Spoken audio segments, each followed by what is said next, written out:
The Unexpected Love Affair.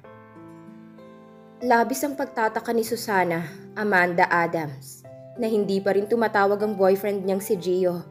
Mag-iisang oras na siyang naghihintay. Ang usapan nila ay susunduin siya nito sa condo unit ng boss at kaibigan niyang si Jane. Pagkatapos ay sabay silang pupunta sa Masbate para dumalo sa grand opening ng House of Jane roon. Isang fashion boutique iyon, kung saan silang nagde-design at nagtatahi ng iba't ibang damit sa ilalim ng kanilang clothing line, ang HOJ. Matatagpuan ang two-story boutique na yon sa loob ng Bull Riding Club. Ang Bull Riding Club ay samahan ng kalalakihang mahilig sumakay sa toro at mag-rodeo show. Matagal na ring nabuksan ang boutique pagkatapos magbukas ng club, ngunit hindi pa sila nagkakaroon ng grand opening dahil wala pa nga makitang mamamahala roon ng kaibigan niyang si Jane. Hanggang sa magkita nga uli sila. Tumingin siya sa kanyang relo. Dapat ay papunta na sila sa airport at 2 oras bago ang scheduled flight ay naka-check-in na dapat sila. Huwag naman ngayon, Gio. Sabi niya sa isip. Sa ilang buwan na relasyon nila ng kasintahan, 1 beses sa 1 buwan lang yata sila kung magkita. Gayunman sinusulit niya yon mula sa pamamasyal hanggang sa panonood ng sine. Kapag naghihiwalay na sila pagkatapos ng mahabang araw, saka pa lang sila nakakapagpahinga. Pareho nilang alam na mga busy silang tao. Sa katunayan ng mga oras nilang magkasama ay para na ring 1 buong buwan. Pakiramdam nila roon ay nakakabawi na sila sa isa't isa. Ilang bagay lang ang napupuna ni Amanda sa kasintahan. Lagi itong late sa takdang oras ng pagtatagpo nila. Pero mahaba ang pasensya niya sa mga ganoon. Huwag lang siyang malalagay sa kompormiso. Kagaya halimbawa ng mga sandaling yon. Dahil kapag nagkataon na hindi siya nakabalik sa araw na yun sa Bull Riding Club, ay siguradong magagalit sa kanya si Jane. Nagpasya siyang tawagan na lamang ang nobyo. Mabilis naman itong sinagot ang cellphone. "Sweetheart, I'm glad you called. Tatawag na dapat ako sa'yo." Bungad ni Gio sa kanya. Hindi pa man siya nakakapag-hello. Tila hapo ito. Pawis na nga ako.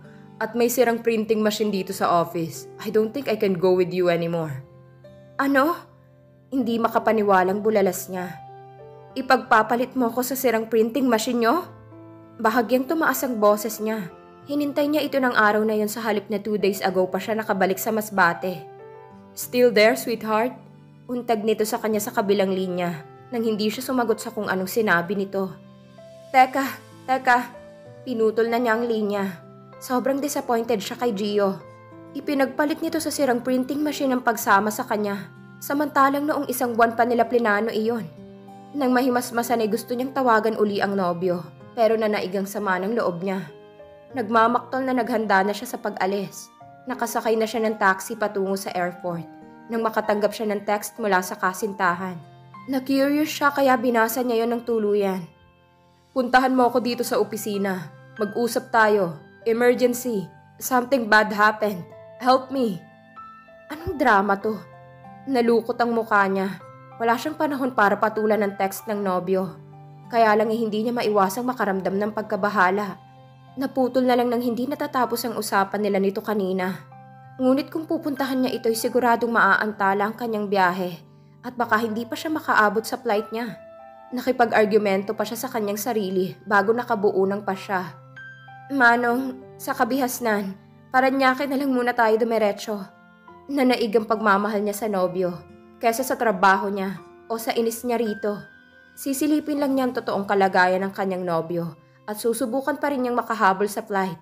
Tutal hindi naman malayo ang nabanggit na lugar sa airport.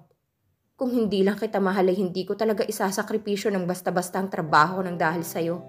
Siguruhin mo lang na totoo may emergency at kung hindi ay tapos ng maliligayang araw mo." Sa kagustuhang mailabas ang bigat ng loob, ay wala siyang pakialam na habang kinakausap niya ang sarili ay napapatingin na sa rearview mirror ang taxi driver.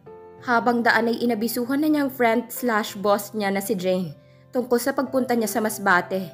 Hindi naman siya nito pinagalitan, pero sinabihan siya nito na gawin ang lahat para makabalik at kakailanganin daw talaga siya at ang mga dala niyang gamit para sa grand opening ng House of Jane sa Bull Riding Club. Pagdating sa opisina ng A&N Printing Press, ay bahagya lang pinansin ni Amanda ang pagbati ng gwardiya sa kanya.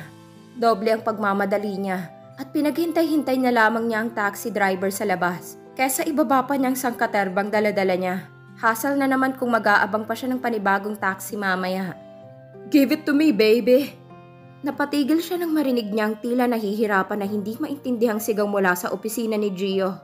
Bahagyang nakabukas ang pinto ng private office nito at wala roon ang sekretaryang si Trisha. Hindi magandang pumasok sa isip niya habang dahan-dahan siyang lumalapit sa pintuan. Bumulaga sa kanyang eksenang nagpanginig sa buong kalamnan niya. Gusto niyang masuka. Tila nasa alapaap si Gio habang ninanam namang ginagawa sa kanya ni Trisha. Hindi na niya kailangan pang magpunta sa kung saan. Maghanap ng kung sino para mapaligaya siya. Naroroon ang kanyang sekretarya para ibigay sa kanyang mga hinihiling niya. Give it to me, baby! Sigaw niya. Ibinaba ni Trisha ang mukha sa tinutukoy niya at ibinigay ang kanyang hinihingi. Hindi pa rin ito pumapalya, kaya wala pa sa isip niyang maghanap ng kapalit. Kaya kahit hindi sila nagkita ng nobya niya sa pagluwas nito sa Maynila, ay okay lang sa kanya. Naputol man ang usapan nila kanina, kampante siyang hindi na ito magpipilit na isama siya sa Masbate. Importante para dito ang event na dapat sana'y pareho nilang dadaluhan. He would just catch up later. Hindi lang talaga niya matanggihang tukain ang nakahaing palay sa kanya, na kahit halos araw-araw na niyang natitikman ay hindi pa rin niya pinagsasawaan. So far. Palay na dapat sana ay ang lehitimong manok niyang naghahain. Napapikit siya at ini-imagine kung paano kaya ang magiging performance ni Amanda sa kama. Sakaling bumigay na ito sa kanya. Maging kasing husay kaya ito ni Trisha? Hindi pa ito bumibigay sa ngayon. At hindi pa naman siya naiinip. Lalo at may ibang nagpo-provide sa mga pangangailangan niya bilang lalaki. Kunwari ay siya na lang ang kaulayaw ko ngayon. Yes, Amanda, baby. Bigla na lang niyang nasambit yon. Mga bastos! Mga walang ya! Pumailan lang sa ereng sigaw na yon. Napadilat siya. Kapwa sila natigilan ni Trisha. Nagkatinginan. Nang matukoy kung saan nanggaling ang sigaw ay wala naman silang nakitang tao sa paligid at lalong walang tao sa labas. Hindi nakasara ang pinto? Dali-dali siyang bumangon mula sa sofa bed at nagtapis ng kumot na iwan ng babae roon. Narinig mo rin ang narinig ko? Nagtatakang tanong nito. Pareho nilang hindi nakita ang pinagmulan ng sigaw, kahit malinaw yun sa pandinig nila. Halika na nga lang rito, anang babae, sabay hila sa kanya pabalik sa sofa bed. Sabay tayong gumagawa ng milagro, kaya sabay rin tayong napapraning. Ngumiti ito ng matamis at hindi niya na yun natanggihan. Hindi akalain ni Nico na darating ang isang araw na kailangan niyang magdesisyon para sa isang bagay na hindi pa siya lubusang handa. Kasalukuyan siyang nasa wedding anniversary party ng mga magulang ng kasintahan niya. Doon ay opisyal na ipinakilala siya nito bilang nobyo nito. Nang gabing yun ay kinausap siya ng ama ng kasintahan niya, ng lalaki sa lalaki, tungkol sa plano niya sa anak nito. The old man wanted him to marry Gwen right away. He said he would announce their engagement in the middle of the party, once as Nico had made his decision.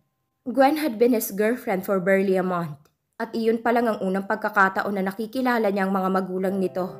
Ang rason ng matandang lalaki kung bakit ito nagmamadali ay dahil may taning na raw ang buhay ng ina nito, na lola ni Gwen, at nais ng matanda na malagay muna sa tahimik ang apo bago ito pumanaw. Nabigla siya ngunit hindi niya yun ipinahalata. Ganoon ba kasimple iyon? Hindi sa kawalang simpatya sa isang matandang mamamatay na. Pero come on man, ano namang pakialam ko sa kanya? Ni hindi ko siya kilala. Gusto niyang sabihin yon, but he had been raised to be polite. At minsan ay nagiging disadvantage yon kesa sa advantage. Gaya na lang ngayon. Hindi sa wala siyang planong mag-asawa, ngunit hindi ganoon kaaga at biglaan pa. At hindi kay Gwen. Ni hindi siya sigurado kung matatawag na nga ba niya itong nobya. Hindi naman kasi sila dumaan sa courting stage. They met at a bar, had too much to drink, and ended up spending the night at his place. They had it all night. And the next morning, hindi na niya mapagpag ang babae. She started calling herself his girlfriend. At dahil unattached naman siya sa kasalukuyan ay hinayaan na lang niya ito. Umaasa sa isang araw ay maaalis din niya ito sa buhay niya. Turned out he was wrong. We're flying to Los Angeles in 3 days' time. Sabi ng matandang lalaki na tila naiinip sa sagot niya. You know, to visit my dying mother. At may pakonsensya effect pa talaga ito. Ngaling-ngaling sabihin ni Nico na may gana pa itong magpaparty ng ganoon kagarbo, samantalang dying pa lang ina nito. And God knows what nursing home in America. Na-picture niya na sa isip ang matandang babae. Alone, miserable, dying. I'll just go to the comfort room, Tito. Pasimpleng iwas niya sa matanda. Excuse me. Kailangan niyang mahanap si Gwen at humingi ng tulong dito para kumbinsihin ang ama nito na huwag munang magmadali. Pigil pa naman niya ang inis dito kaninang iniwan lang siya nito ng basta kasama ang ama nito. Go ahead, iho. But be sure to come back. Mag-uusap pa tayo. Nakahinga siya ng maluwag. Paglabas ng library ay agad siyang lumabas patungo sa garden kung saan naroroon ang party at hinanap si Gwen. Sa kasamaang palad ay hindi niya ito natagpuan sa kahit saang sulok ng hardin. Bumalik siya sa bahay. Dinala siya ng mga paa niya sa isang hagdan pababa sa den. May naririnig siyang mga boses mula roon. Pagpihit niya sa doorknob, hindi yun nakalak kaya malaya niya nabuksan yon. Hindi niya kailangan luwagan ng pagkakabukas ng pinto para masaksihan ang ginagawa ni Gwen at ng mga kaibigan nito. Natulo siya sa kinatatayuan na animoy tinamaan ng kidlat at kung literal na kumidlat man, natitiyak niya na hindi mapapansin yun ng mga taong nasa den. Hindi lang pala siya shopping addict si Gwen at ang mga sosyalerang kaibigan nito, kundi sa heroin din. At hindi niya masikmura ang iba pang ginagawa ng mga ito. They were kissing each other. Nangaligtig siya sa nasaksihan nang makabawi sa matinding shock. Parang tinubuan ng mga pakpak ang mga paa niya. Mabilis siyang tumalilis nang hindi nagpapaalam sa kahit sino. Pagdating niya sa condominium ay pawisan pa rin siya sa pagkabigla. Nakatayo lang siya sa tabi ng couch sa lobby ng building at hinihintay na umayos ang pakiramdam niya bago umakyat nang may lumapit sa kanya. Bakit ganyan ang itsura mo? Para kang hinabol ng 10 bading. Worse, not anything you can imagine. Ngali-ngaling isagot niya. Mateo pare. Sa halip ay bati niya rito. Pinilit niyang ngitian ito. Anong masamang hangin ang nagdala sa'yo rito? Si Mateo ang may-ari ng bull riding club kung saan isa siya sa mga miyembro. Nais ang tension niya sa presensya nito. Ang bull riding club ang hideaway at hideout niya. Been calling you for ages pero hindi ka sumasagot. Sabi nito. Nagbatian sila sa pamamagitan ng tapik sa likod. Pinuntahan kita sa klinik pero sabi ng sekretarya mo hindi ka raw pumasok. Saan ka ba nanggaling? Sa hot seat. Pabirong sagot na lang niya. Pabagsak siyang naupo sa couch. Nag-relax na ng tuluyan ang katawan niya. Anyway, what brings you here? I want to ask you for a favor pare. Favor? Be the cook at Jane's party sa grand opening ng House of Jane.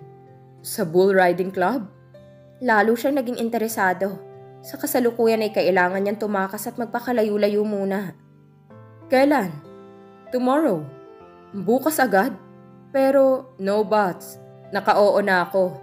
Tumayo na ito. Anyway, you will cook dinner.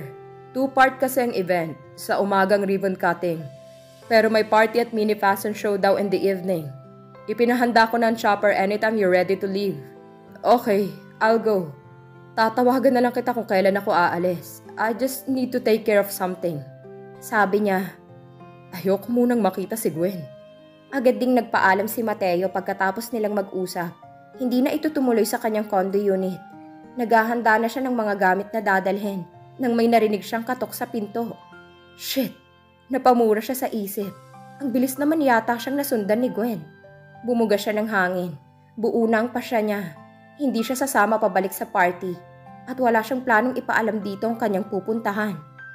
Nico! Nakapamewang si Gwen nang pagbuksan niya ito ng pinto. Tuloy-tuloy itong pumasok sa unit niya. Bakit umalis ka na lang basta sa party? Alam mo bang galit na galit si Daddy sa'yo? Ratsyada ng bibig nito at nakapamewang pa rin hinarap siya. Jeez! Bumuntong hininga siya at hindi ito matingnan. Pagkatapos ng mga nasaksihan niyang pinagagawa nito kanina, no way. Inalok ako ng ama mo ng engagement on your behalf. What did you expect? Kakapakilala mo pa lang sa akin sa kanya. Hindi niya masabi ang tunay na dahilan. Hindi pa siya handang pag-usapan yon. Eh ano ngayon? My point is, bakit ka umalis nang hindi nagpapaalam? Dad felt insulted and he was so very disappointed. Hinanap kita. Bakit hindi kita makita sa party? Naging malikot ang mga mata nito. I was with my friends. Mga fellow models ko. Inihatid ko na lang sila sa basement dahil gusto nilang maglaro ng billiards. Billiards my ass. Ginipit niyo ko. Sabi na lang niya rito. Inilagay niyo ako sa posisyon na kung alam mo magpapakamaginoo ako, ay mapapasubo ako ng labag sa kalooban ko. No, Nico. Tanggi nito. Hindi mo ba naiintindihan? Gusto lang ni Daddy na pagbigyan si Lola at para masecure ang future ko. All parents want that for their child. And they think you are just the right man for me. Natampal niya ang noo. Anong gulong pinasok niya? Hindi na siya napilit nito na bumalik sa party. Inihatid na lang niya ito sa bahay ng mga ito sa Green Hills at bumalik agad sa condo unit niya. Sa totoo lang ay nagpipilit lang si Amanda na maging maayos sa kabila ng hindi magandang pakiramdam niya. Nang nakaraang hapon bago siya umalis ng Maynila, hindi na magandang nangyari. Ngunit dahil sa trabaho at sa kahihiyan na malaman ng kung sino na niloko siya ng kanyang nobyo, pinili niyang sarilinin na lang ang sakit at sama ng loob at ibuhos ang lahat ng atensyon sa gawaing nakatakda sa kanya. Kahit hindi siya pinatulog ng sama ng loob sa nasaksihang pangyayari, sinubukan pa rin niyang gumising ng maaga at dumalo sa grand opening ng House of J ng umagang yon. Walang mangyayari kung ngangawa lang siya. Hindi niya sinumbat ang kahit sa text si Gio tungkol sa nakita niya. May pakiramdam siya na si Trish ang nag-text sa kanya at hindi ang lalaki. Kahit na sino pa sa mga ito, sapat na ang nakita niya para putulin ang ugnayan niya sa lalaki. Nagkunwari siyang abala sa trabaho. Halos hindi niya pinapansin ang mga bisitang naroroon sa grand opening. Aralang ngiti niya sa mga bumabati sa kanila ni Jane, kahit pa nga kay Jane mismo. Mabuti na lang at busy ang lahat, kaya walang nakahalata niyon. Kapag may pagkakataon siya ay lumalayo siya sa mga nag-uumpukang grupo o kaya ay nag-e-excuse at nagkukulong sa opisina. So far so good ang buong araw niya, kahit durog na durog ang puso niya. Yun nga lang, may part 2 pa ang grand opening nila, kaya mahaba-haba pang ipagtitiis niya. Ilang minuto lang siyang nakapagpahinga mula nang umuwi siya ng tanghali galing sa bull riding club. Mangilan-ngalan na lang ang mga naiwan sa butik. Karamihan ay nagsiuwi na rin para sa part 2 ng event.